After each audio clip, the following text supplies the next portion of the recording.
అంటే మెయిన్ మరి అక్కడి నుంచి వచ్చి నాకు తెలిసి సోలో రైటర్గానే మీరు సింగిల్ కార్డ్ అవును. వేసుకున్నారు రచయితగా వచ్చి ఈరోజు అత్యున్నత స్థాయికి ఎదగటం ఎలా ఫీల్ అవుతారు? నేను స్థాయిని ఉన్నతం కాదా అనేది ఆలోచించను కానండి. ఏదైనా ఒక వృత్తిలో ఇంగ్లీష్‌లో చెప్పాలంటే కన్సిస్టెన్సీ అంటారు కదా! సమతుల్యత లేకపోతే గొప్పగా ఏమీ చేయకపోయినా చేసిన ఆ కొంత కూడా కొనసాగించగలగడం అనేది ఉంటుంది. అంటే 4 హిట్ పాటలు రాస్తే అక్కడితో ఆగిపోకుండా హిట్లు ఒక్కొక్క రెగ్యులర్ ఇంటర్వెల్స్ ఆఫ్ టైంలో సమయానుగుణంగా హిట్లు ఇవ్వగలగడం అనేది వృత్తిలో చాలా ముఖ్యమైనది. అవును. మనం అగ్రస్థానంలో ఎన్నాళ్ళు నిలబడ్డాం అన్న దానికంటే కూడా ఎన్నాళ్ళు మన పనిని సమర్థవంతంగా నిర్వర్తిస్తూ వస్తున్నాం అన్నది చాలా ముఖ్యమైన విషయం. ఆ విషయంగా ఈ 18 సంవత్సరాల కెరీర్ అనేది నాకు చాలా సంతృప్తినిచ్చిందండి. ఇప్పుడు మీతో ఇంటర్వ్యూ చేస్తున్న ఈ సందర్భంలోనే 'బేబీ' అన్న ఒక మంచి సినిమాలో 'ఓ రెండు ప్రేమ మేఘాలు' పాట 50 మిలియన్ దాటింది ఇవాళే. అంటే ఈ సంతోషం ఎప్పుడు మన ప్రస్తుతం అనేది తాజాగా ఉండడం అనేది చాలా సంతృప్తినిచ్చే విషయం అండి. అవును. ప్రేమ అనేది చాలా గొప్పది అంటారు అందరూ. ప్రేమకు ఎదురులేదంటారు. నిజంగా లవ్ సినిమాలు కొట్టితే మామూలుగా కొట్టవు. బ్లాక్ బస్టర్లు. ఆ కావకు చెందిందే ఇప్పుడు ప్రేమ. ఓ రెండు ప్రేమలు సాంగ్ ఫస్ట్ వచ్చినప్పుడే ఆ హిట్ అలా కొన్ని సినిమాలు తెలిసిపోతూ ఉంటుంది. సో వాటి గురించి మీరు ఏం చెప్తారు? ఈ పాట గురించి నేను కూడా పోస్ట్ పెట్టానండి. 2 మాటల్లో చెప్పాలంటే, 'బేబీ' విడుదలకు ముందు పాట సినిమాని ఎత్తుకుని మోసింది. 'బేబీని' ఎత్తుకుని మోసింది. 'బేబీ' విడుదల తర్వాత 'బేబీ' పాటను ఎత్తుకుని మోసింది. ఒకదానికొకటి ఆ విధంగా సహకరించుకున్నాయి పాట, సినిమా. అందువల్ల సినిమాకి పాట, పాటకి సినిమా కూడా ఎంతగానో దోహదపడ్డాయి. అయితే ఇప్పుడు ప్రేమ అంటే తాజాగా పుడుతూ ఉంటుంది ఇద్దరు యువకుల మధ్య. మనం పాటల్లో కూడా ఆ తాజాదనాన్ని తీసుకురావాలి. మీకు వరుసగా చూసుకుంటే 'అప్పుడో ఇప్పుడో ఎప్పుడో', 'నిజంగా నేనేనా', 'నమ్మవేమో గాని', 'చలి చలిగా అల్లింది', మన 'ఏమాయ చేసావే' పాటలుగా 'ఎటో వెళ్ళిపోయింది మనసు', 'ఊహల గుసగుసలాడేలో ఏం సందేహం లేదు గాని', 'తాను నేను', 'ఇంకేం కావాలే', 'కళావతి'. ఈ పాటలన్నీ చూసుకుంటే ఆ కాలానికి అనుగుణంగా తాజాగా పుట్టిన పాటలు అనమాట. ఒకే ప్రేమను చెప్తున్నా ఎప్పటికప్పుడు ఆ తాజాదనాన్ని చూపిస్తున్న పాటలు. ఆ కోవలోకి ఈ సినిమాలో ఎంత తాజాదనం ఉందో పాటలో కూడా అంతే తాజాదనం ఉంది.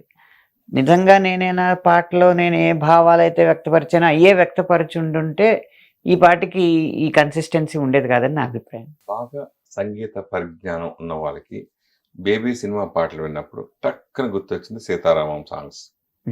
ఆ ట్యూన్స్ అవి వచ్చినాయి. పాటలు బాగున్నాయి. ఎక్కడో టక్కన 'సీతారామం' గుర్తొచ్చింది.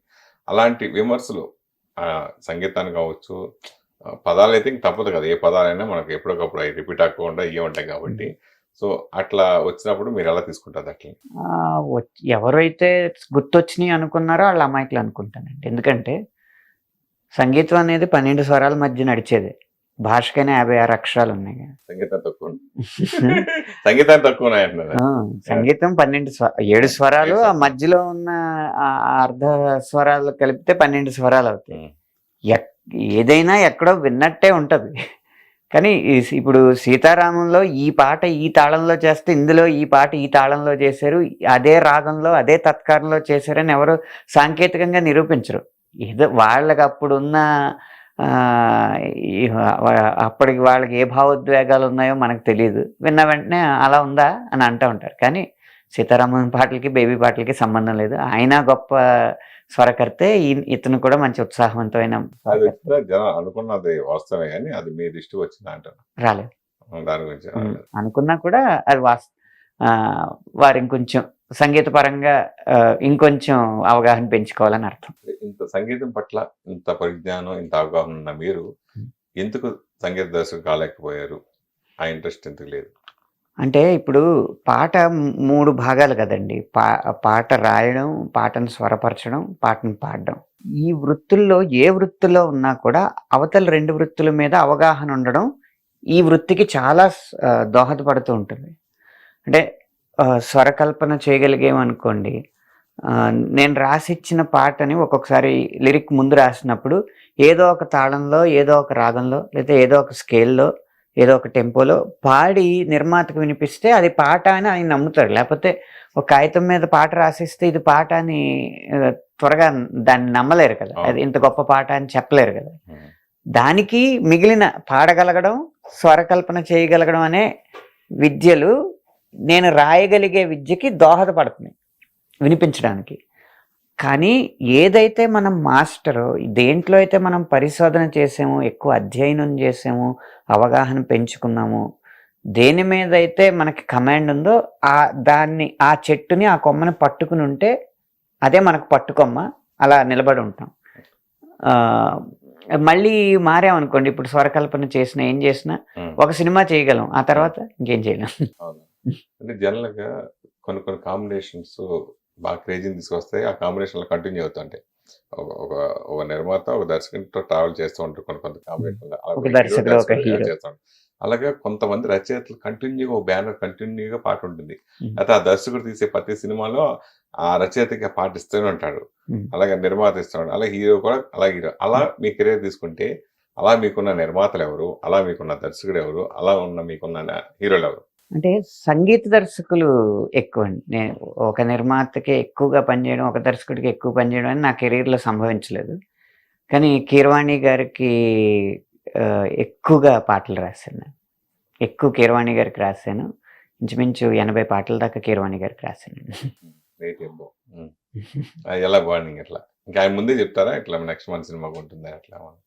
కీరవాణి గారు ఏంటంటే టైము ఉందా, పలానా సమయానికి కంపోజింగ్ సెషన్స్ ఉన్నాయి, ఆ టైం మీకు అవైలబుల్గా ఉంటే 6 రోజులు ఏదైనా ప్లేస్కి, అంటే మేము 80 పాటలు రాశారండి ఇంచుమించుగా, దగ్గర అటు ప్రైవేట్ సినిమా అన్ని కలిపి.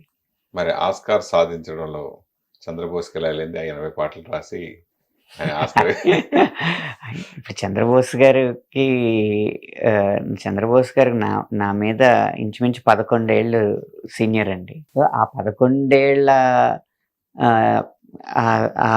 11 ఏళ్ళ అచీవ్మెంట్ ని మనం ఇవాళే సాధించాలనుకోవడం కొంచెం ఎక్కువ అత్యుత్సాహం అవుతుంది. చంద్రబోస్ రాసే సాహిత్యంతో పాటు నేచురల్ గా సదా మాట్లాడుకునే పదాలు ఇవన్నీ ఎక్కువ పడతా ఉంటాయి.